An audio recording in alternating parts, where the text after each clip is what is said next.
Hello, my name is Wade Sveck, and I am currently reading Ichabod Jones' Monster Hunter.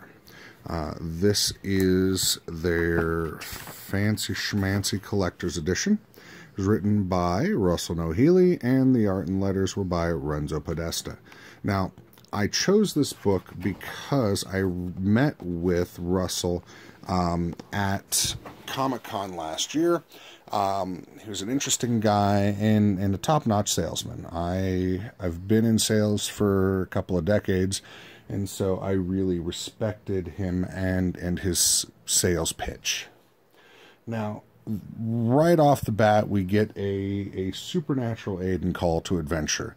The black text here is the psychotic voice in Ichabod's head, calling him to action. And throughout the 5-book series, or 5 issues series, it seems to be somewhat omniscient, definitely a little impatient, but it shows him the things that he needs to do to survive. Definitely meets the need of supernatural aid. And then here is his initial threshold guardian. It's some sort of representation of his psychosis. At least that's what his psychiatrist calls it in the 2nd issue. Where does it fit in? Where does this first issue fit into the larger story arc? It really does that call to adventure and supernatural aid and the threshold guardian. I'd also say that, the repeated running away would count as part of the refusal of the quest. He is not really interested in being a hero or a monster hunter, but on occasion he's like, "You are the monster hunter, great." And so he'll stand and fight, but then he's running again when it doesn't work.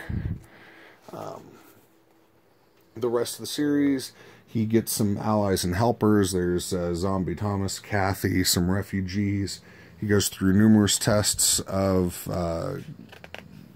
puzzling his way out of traps, fighting monsters, killing a horde of zombies, including his psychiatrist is apparently now the head of the zombies, and some renegade lawmen that had captured his friends, and so he ends up having to kill them as well.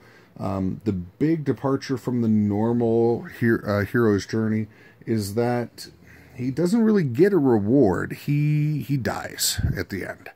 Well, actually, the end of the 4th issue of the 5 issues. The journey home and restoring the world really comes into the fact that there's a possibility that Ichabod Jones is not actually the main character, and that it is, in fact, the voice in his head, because the voice in his head becomes Kathy's after his death. And so it leads her to go and essentially found a cult of some kind. So that would be how the very end of the series happens. But overall, when it comes to an idea of the plot as a whole, I think it can really be summed up in a paragraph here from the end. Renzo and I began this journey almost 5 years ago with the intention to bring you the least likely hero imaginable. Turns out to be truer than we realized. Ichabod fought and clawed out of the depths and into your hands. He fought harder than most for longer than most. And his story is really impressive. I like that the art style bounces back and forth. There is even one moment here in one of the later episodes where he has a brief moment of clarity where he's not insane, and the art style is very clearly, visibly different, and I like that. As far as reviews, there were 21 reviews on Amazon. 18 of them were 5 stars. The 2 3 stars and the 4-star were basically complaining that there were some slow spots. There's one review that I'd actually like to go ahead and read. It's by a guy named Toynet. It says, This is dark and oddly humorous. Violence I can easily handle in the right context, but gore is difficult for me. In this case, the gore fit perfectly with the story and didn't overshadow the action and psychological conflict fueling the narrative. Ichabod is an anti-hero. At least he might be. He's the kind of crazy that you can live with as long as he's on your side. The point of all this, is he really a monster hunter or a serial killer? I'd like to think maybe he's both. The voice in his head sometimes sends him after innocents, but then he also takes out a few bad guys too.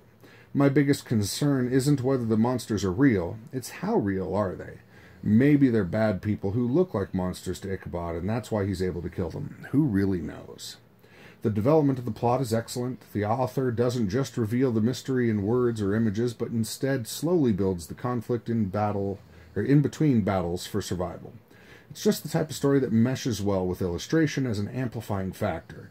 There are times when Ichabod comes off a bit cartoonish, but the sharp line and deep shadows of the artist's pen bring a sense of realism to a somewhat surreal character.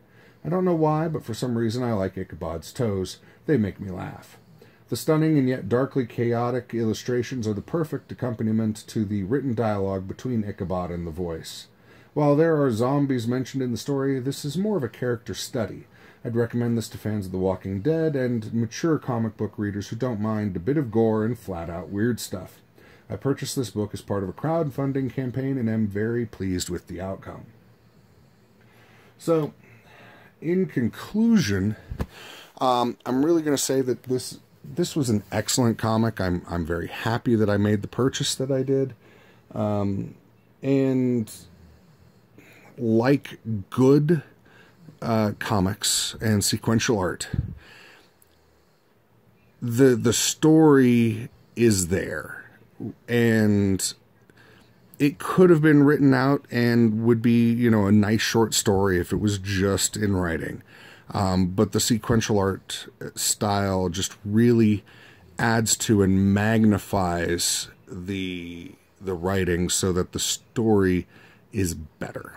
And that's really one of my favorite things about comics in general, is that there's a way to get, you know, so many more ideas on the page. As they say, a picture is worth 1,000 words. So being able to cut out all those thousands of words on the dry page and put them in splashes of brilliant color is fantastic. So as it says here on the front of the collector's edition, a psychopath's work is never done. However, mine is. So have a great day.